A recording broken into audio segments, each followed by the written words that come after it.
ಆತ್ಮೀಯರಿಗೆ ಜ್ಯೋತಿಷ್ಪಥ ಚಾನಲ್ಗೆ ಸ್ವಾಗತ. ನಾನು ನಿಮ್ಮ ಪ್ರೀತಿಯ ಅಜಿತ್ ಕಾರಂತ್. ಅಧಿಕ ಜ್ಯೇಷ್ಠ ಮಾಸದಲ್ಲಿ ನಾವು ಮಾಡಬೇಕಾದ ಅನುಷ್ಠಾನಾದಿಗಳು ಯಾವುದು? ಇದು ಅನೇಕ ಮಂದಿಯ ಪ್ರಶ್ನೆ. ಅದಕ್ಕೆ ಉತ್ತರಿಸುವ ಸಲುವಾಗಿ ಈ ವಿಡಿಯೋವನ್ನು ಮಾಡ್ತಾ ಇದ್ದೇನೆ. ಆತ್ಮೀಯರೇ, ಪ್ರತಿ 3 ವರ್ಷಗಳಿಗೊಂದು ಅಧಿಕ ಮಾಸ ಸಂಪ್ರಾಪ್ತಿಯಾಗುತ್ತೆ. ಆ ಅಧಿಕ ಮಾಸ ಬೇರೆ ಬೇರೆ ತಿಂಗಳುಗಳಲ್ಲಿ, ಅಂದರೆ ಶ್ರಾವಣ, ಆಷಾಢ ಇತ್ಯಾದಿ ತಿಂಗಳುಗಳಲ್ಲಿಯೂ ಬರುತ್ತೆ. ಆದರೆ ಜ್ಯೇಷ್ಠ ಮಾಸದಲ್ಲಿ ಅಧಿಕ ಬಂದೊದಗಿದಾಗ ಯಾವೆಲ್ಲ ಅನುಷ್ಠಾನಗಳನ್ನು ನಾವು ಮಾಡಬೇಕು ಎನ್ನುವುದಾಗಿ ನಮ್ಮ ಅನೇಕ ಶಾಸ್ತ್ರಗ್ರಂಥಗಳು, ಪುರಾಣಗಳು ವಿವರಿಸ್ತವೆ.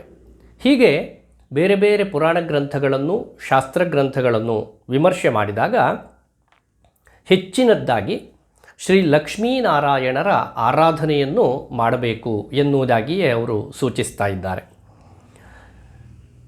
ನಾರದೀಯ ಪುರಾಣದಲ್ಲಿ ವಿವರಿಸಿರುವಂತೆ ನಾನು ಈಗ ನಿಮ್ಮ ಮುಂದೆ ಮುಂದಿನ ಅನುಷ್ಠಾನವನ್ನು ಹೇಳುವವನಿದ್ದೇನೆ. ಇಲ್ಲಿ ಲಕ್ಷ್ಮೀ ಅನುಷ್ಠಾನವನ್ನು ಮಾಡಿ ಎನ್ನುವುದಾಗಿ ಹೇಳಿದ್ದಾರೆ. ಆತ್ಮೀಯರೇ, ನಮ್ಮಲ್ಲಿ ಬಹುತೇಕ ಹೆಚ್ಚಿನವರು ಏನು ತಿಳ್ಕೊಂಡಿದ್ದೇವೆ ಅಂದರೆ, ಲಕ್ಷ್ಮೀ ಅನುಷ್ಠಾನ ಮಾಡುವುದು ಅಂದರೆ ಕೇವಲ ಲಕ್ಷ್ಮಿಯ ಆರಾಧನೆ ಮಾಡುವುದು ಅಂತ. ಆದರೆ ಬಹಳ ನಿಖರವಾಗಿಯೂ ಸ್ಪಷ್ಟವಾಗಿಯೂ ಶಾಸ್ತ್ರ ಹೇಳ್ತಾ ಇದೆ, ಕೇವಲ ಲಕ್ಷ್ಮಿಯ ಆರಾಧನೆ ಮಾಡುವುದರಿಂದ ಲಕ್ಷ್ಮಿಯ ಕಟಾಕ್ಷ ನಮಗಾಗೋದಿಲ್ಲ. ಅದರ ಬದಲಿಗೆ ನಾರಾಯಣನ ಸಹಿತವಾಗಿ ಲಕ್ಷ್ಮಿಯನ್ನು ಅನುಷ್ಠಾನ ಮಾಡಬೇಕು. ಆವಾಗ ಪರಿಪೂರ್ಣವಾಗಿ ಮಹಾಲಕ್ಷ್ಮಿಯ ಅನುಗ್ರಹ ಉಂಟಾಗತ್ತೆ ಅಂತ ಹೇಳಿದರು. ಯಾಕೆಂದರೆ ಶ್ರೀ ಮಹಾಲಕ್ಷ್ಮಿ ಸಾಕ್ಷಾತ್ ನಾರಾಯಣನ ಹೃದಯ ಕಮಲ ನಿವಾಸಿನಿ. ಹಾಗಾಗಿ ತನ್ನ ಆವಾಸ ಸ್ಥಾನವಾದಂತಹ ನಾರಾಯಣನಿಗೆ ಎಲ್ಲಿ ಗೌರವ ಸಲ್ಲುವುದಿಲ್ಲವೋ ಅಲ್ಲಿ ತಾನು ವಾಸಿಸಲಾರೆ ಎನ್ನುವಂಥದ್ದು ಅವಳ ಸ್ಪಷ್ಟ ನಿಲುವು. ಹಾಗಾಗಿ ಎಲ್ಲ ಅನುಷ್ಠಾನಗಳ ಹಿಂದೆ ಒಂದೊಂದು ರಹಸ್ಯ ಇರ್ತದೆ.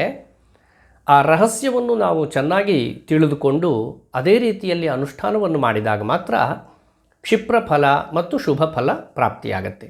ಈ ಹಿನ್ನೆಲೆಯೊಳಗೆ ಬೃಹನ್ನಾರದೀಯ ಪುರಾಣ ಇದರಲ್ಲಿ ಹೇಳಿದಂತಹ ಲಕ್ಷ್ಮಿಯ ಅನುಷ್ಠಾನ ಅಂತಲೇ ಅದಕ್ಕೆ ಶೀರ್ಷಿಕೆ. ಆದರೆ ನಾರಾಯಣನ ಸಹಿತವಾಗಿ ಲಕ್ಷ್ಮಿಯ ಅನುಷ್ಠಾನವನ್ನು ಹೇಳಿದ್ದಾರೆ. ಅದನ್ನು ನಿಮ್ಮ ಮುಂದೆ ಹೇಳುವವನಿದ್ದೇನೆ.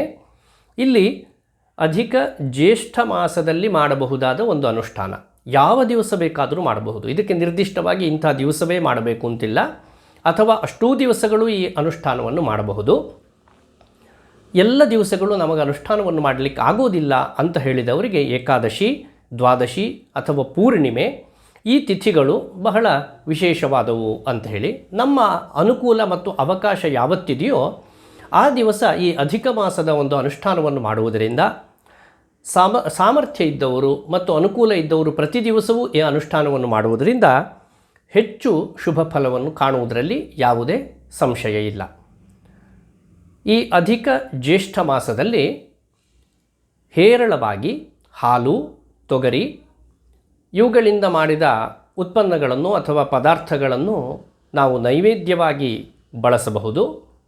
ಮತ್ತು ಬಾಳೆಹಣ್ಣು, ಹಲಸಿನ ಹಣ್ಣು, ಮಾವಿನ ಹಣ್ಣು ಈ 3 ಫಲಗಳನ್ನು ಹೇಳಿದೆ, ತ್ರಿಫಲಗಳು. ಇವುಗಳನ್ನು ದೇವರಿಗೆ ಸಮರ್ಪಣೆ ಮಾಡಿ ಪ್ರಸಾದ ರೂಪವಾಗಿ ಸ್ವೀಕಾರ ಮಾಡುವಂಥದ್ದು. ಜೊತೆಗೆ ಸೂಕ್ತರಾದಂತಹ ವ್ಯಕ್ತಿಗಳನ್ನು ಗುರುತಿಸಿ ಅವರಿಗೆ ದಾನಾದಿಗಳನ್ನು ನಾವು ಮಾಡುವಂಥದ್ದು. ಬಾಳೆಹಣ್ಣು, ಹಲಸಿನ ಹಣ್ಣು ಮತ್ತು ಮಾವಿನ ಹಣ್ಣು ಈ 3 ಫಲಗಳನ್ನು ದಾನ ಮಾಡುವುದರಿಂದ ಎಲ್ಲ ಪಾಪಗಳು ಪರಿಹಾರವಾಗಿ ಅತಿಶಯವಾದಂತಹ ಪುಣ್ಯ ಸಂಪ್ರಾಪ್ತಿಯಾಗತ್ತೆ ಎನ್ನುವುದಾಗಿ ಪುರಾಣಗಳಲ್ಲಿ ವರ್ಣಿಸ್ತಾ ಇದ್ದಾರೆ.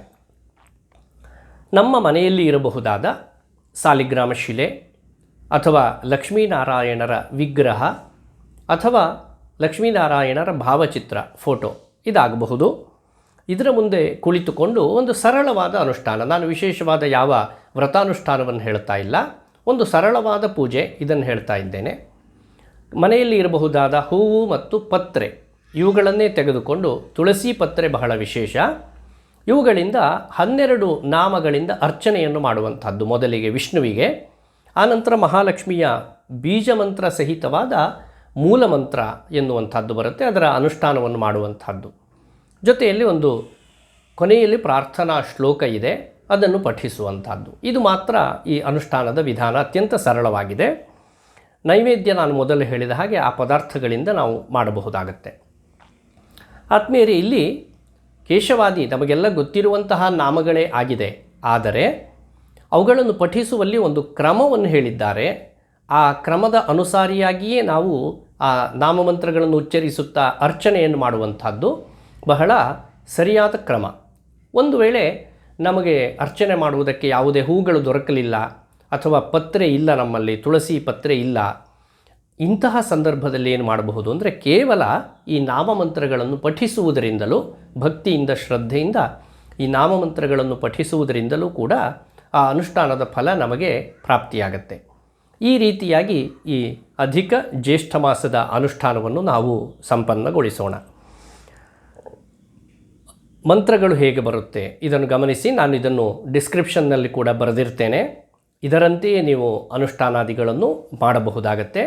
ಮಹಾಲಕ್ಷ್ಮಿ ಮೂಲಮಂತ್ರದ ಅನುಷ್ಠಾನ ಹೆಚ್ಚು ಹೆಚ್ಚು ಸಂಖ್ಯೆಯಲ್ಲಿ, ನಿಮಗೆ ಎಷ್ಟು ಸಾಧ್ಯವೋ ಅಷ್ಟು ಸಂಖ್ಯೆಯಲ್ಲಿ ಜಪವನ್ನು ಮಾಡ್ತಾ ಬರಬಹುದು. ಮಂತ್ರಗಳು ಹೀಗಿದೆ. ಇವು ಕೇವಲ ನಾಮಮಂತ್ರಗಳು, ಅರ್ಚನೆಗಾಗಿ ವಿನಿಯೋಗ. ಒಂದು ವೇಳೆ ಅರ್ಚನೆ ಇಲ್ಲ ಅಂತೇಳಿದರೆ ಕೇವಲ ಪಠನೆಗಾಗಿ ವಿನಿಯೋಗ. ಕೇಶವಾಯ ನಮಃ, ನಮೋ ನಾರಾಯಣಾಯ, ನಮಸ್ತೆ ಮಾಧವಾಯ, ಗೋವಿಂದಾಯ ನಮಃ, ನಮೋಸ್ತು ವಿಷ್ಣವೇ, ನಮಸ್ತೆ ಮಧುಹಂತ್ರೆ, ನಮಸ್ತ್ರಿವಿಕ್ರಮಾಯ, ನಮಸ್ತೆ ವಾಮನಾಯ, ನಮೋಸ್ತು ಶ್ರೀಧರಾಯ, ಹೃಷಿಕೇಶಾಯ ನಮಃ, ನಮಸ್ತೆ ಪದ್ಮನಾಭಾಯ, ನಮೋ ದಾಮೋದರಾಯ. ಈ ರೀತಿಯಾಗಿ 12 ನಾಮಗಳಿಂದ ಮಹಾವಿಷ್ಣುವನ್ನು ಅರ್ಚನೆ ಮಾಡುವಂಥದ್ದು. ಆನಂತರ ಮಹಾಲಕ್ಷ್ಮಿಯ ಒಂದು ವಿಶಿಷ್ಟವಾದ ಅತಿ ಪ್ರಶಸ್ತವಾದ ಮೂಲಮಂತ್ರ, ಬೀಜಮಂತ್ರ ಸಹಿತವಾದದ್ದು.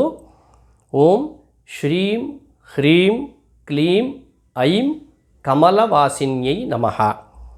ಓಂ ಶ್ರೀಂ ಹ್ರೀಂ ಕ್ಲೀಂ ಐಂ ಕಮಲವಾಸಿನ್ಯೈ ನಮಃ. ಈ ಮೂಲಮಂತ್ರವನ್ನು ಹೆಚ್ಚು ಹೆಚ್ಚು ಜಪಿಸುವುದರಿಂದ ಲಕ್ಷ್ಮೀನಾರಾಯಣರು ಸುಪ್ರೀತರಾಗುತ್ತಾರೆ. ಜೊತೆಗೆ ನಮ್ಮ ಪೂಜೆ, ನೈವೇದ್ಯ ಇತ್ಯಾದಿಗಳೆಲ್ಲ ಮುಗಿದ ಬಳಿಕ ಒಂದು ಪ್ರಾರ್ಥನಾ ಶ್ಲೋಕವಿದೆ. ಯೋ ದೇವಃ ಸರ್ವಭೂತಾನಾಂ ಅಂತರಾತ್ಮ ಜಗನ್ಮಯಃ ನಿರ್ಗುಣಃ ಪರಮಾತ್ಮ ಚ ಸಮೇ ವಿಷ್ಣುಃ ಪ್ರಸೀದತು. ಈ ಮಂತ್ರವನ್ನು ನಾನು ಶ್ಲೋಕವನ್ನು ಡಿಸ್ಕ್ರಿಪ್ಷನ್ನಲ್ಲಿ ಬರೆದಿರ್ತೇನೆ. ಇದನ್ನು ನೀವು ಓದಿಕೊಂಡು ಅದೇ ರೀತಿಯಾಗಿ ಪ್ರಾರ್ಥನೆಯನ್ನು ಮಾಡಿದರೆ ಖಂಡಿತವಾಗಿಯೂ ಮಹಾವಿಷ್ಣು ಸುಪ್ರೀತನಾಗುತ್ತಾನೆ. ಅಧಿಕ ಜ್ಯೇಷ್ಠ ಮಾಸದಲ್ಲಿ ನಮಗೆ ಯಾವೆಲ್ಲ ಫಲಗಳನ್ನು ಶಾಸ್ತ್ರಗಳಲ್ಲಿ ಹೇಳುತ್ತೋ ಆ ಎಲ್ಲ ಫಲಗಳು ಪ್ರಾಪ್ತಿಯಾಗುವುದರಲ್ಲಿ ಯಾವುದೇ ಅನುಮಾನವಿಲ್ಲ. ಈ ರೀತಿಯಾಗಿ ನಮಗೆ ಪಂಚಾಂಗ ರೀತ್ಯ ಒಂದು ಮಾಸ ಅಧಿಕವಾಗಿ ಬಂದಿದೆ. ಆ ಅಧಿಕವಾಗಿ ಬಂದಂತಹ ಮಾಸವನ್ನು ಸದುಪಯೋಗಪಡಿಸಿಕೊಳ್ಳುವಂತಹ ಒಂದು ಒಳ್ಳೆಯ ಅವಕಾಶವನ್ನು ನಮ್ಮ ಹಿಂದಿನ ಋಷಿಗಳು ಮಾಡಿಕೊಟ್ಟಿದ್ದಾರೆ. ಅದೇ ಪ್ರಕಾರ ಶ್ರೀ ಲಕ್ಷ್ಮೀನಾರಾಯಣರ ಆರಾಧನೆಯನ್ನು ನಾವು ಮಾಡುತ್ತಾ ಅಲ್ಲಿ ಹೇಳಿದ ಎಲ್ಲ ಫಲಗಳನ್ನು ಪ್ರಾಪ್ತಿ ಮಾಡಿಕೊಳ್ಳುವುದರ ಜೊತೆಗೆ ನಾವು ಮಾತ್ರವಲ್ಲ, ನಮ್ಮ ಜೊತೆ ಇರುವವರೆಲ್ಲರೂ ಕೂಡ ಲಕ್ಷ್ಮೀನಾರಾಯಣನ ಪೂರ್ಣಾನುಗ್ರಹಕ್ಕೆ ಭಾಜನರಾಗುವಂತೆ ನಾವು ಅವರಿಗೂ ಕೂಡ ಈ ವಿಷಯವನ್ನು ತಿಳಿಸಿ ಅವರು ಕೂಡ ಹೆಚ್ಚು ಹೆಚ್ಚು ಈ ಅನುಷ್ಠಾನಾದಿಗಳನ್ನು ಮಾಡಿಕೊಂಡು ಬರುವುದು ಅತ್ಯಂತ ವಿಹಿತ. ಯಾಕೆಂದರೆ ಒಂದು ಮನೆಯಲ್ಲಿ ಪ್ರಾರಂಭವಾಗುವ ಒಂದು ಅನುಷ್ಠಾನ ಇಡೀ ಪರಿಸರವನ್ನು ಆವರಿಸುತ್ತಾ ಬರುತ್ತೆ. ಹಾಗೆ ಒಂದು ಸಮೂಹ, ಒಂದು ಗ್ರಾಮ, ಒಂದು ರಾಜ್ಯ, ಒಂದು ದೇಶ, ಈ ರೀತಿಯಾಗಿ ಅದು ವಿಸ್ತಾರಗೊಳ್ಳುತ್ತಾ ಹೋಗುತ್ತೆ. ಇಂತಹ ಒಂದು ಕ್ರಮದಿಂದ ನಾವೆಲ್ಲರೂ ಅನುಷ್ಠಾನ ಪರರಾಗಿ ಒಂದು ಒಳ್ಳೆಯ ಜೀವನವನ್ನು ಸಾಗಿಸುವುದರಲ್ಲಿ ಯಾವುದೇ ಸಂದೇಹವಿಲ್ಲ. ಹಾಗಾಗಿ ಹೆಚ್ಚು ಸಮಯ ಇದಕ್ಕಾಗಿ ನಾವು ವಿನಿಯೋಗ ಮಾಡಬೇಕಾಗಿಲ್ಲ. ಯಾಕೆಂದರೆ ಧಾವಂತದ ಬದುಕು ಗೊತ್ತಿದೆ. ಹಾಗಾಗಿ ಕೇವಲ ಕೆಲವು ನಿಮಿಷಗಳನ್ನು ಇದಕ್ಕಾಗಿ ಕೊಟ್ಟರೆ ಸಾಕಾಗತ್ತೆ. ಒಂದು ವಿಶಿಷ್ಟವಾದ ಫಲಪ್ರಾಪ್ತಿ ಎನ್ನುವಂಥದ್ದಿದೆ. ಆದುದರಿಂದ ನಾವು ಈ ರೀತಿಯಲ್ಲಿ ಈ ದಿಸೆಯಲ್ಲಿ ಮನಸ್ಸನ್ನು ಮಾಡಿ ಅಧಿಕ ಮಾಸವನ್ನು ಸದುಪಯೋಗಪಡಿಸಿಕೊಳ್ಳೋಣ ಎನ್ನುವುದಾಗಿ ಹೇಳ್ತಾ, ಅಧಿಕ ಜ್ಯೇಷ್ಠ ಮಾಸ ಇದರಲ್ಲಿ ಎಲ್ಲರಿಗೂ ಕೂಡ ಲಕ್ಷ್ಮೀನಾರಾಯಣರು ಉತ್ತರೋತ್ತರ ಶ್ರೇಯಸ್ಸನ್ನು ಅನುಗ್ರಹ ಮಾಡಲಿ ಎನ್ನುವುದಾಗಿ ಹಾರೈಸ್ತೇನೆ. ಧನ್ಯವಾದಗಳು. ಶುಭಮಸ್ತು.